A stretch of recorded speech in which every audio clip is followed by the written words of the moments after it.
This video is an international video, so for those who doesn't listen English perfectly, please scroll it.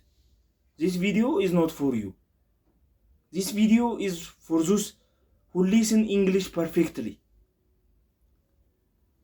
So please copy link and repost it. The greatest midfielder Luka Modric says before Croatia and Portugal match, if we will lose against Portugal, I hope Cristiano Ronaldo can win the World Cup. This is the wish of all football fans all over the world.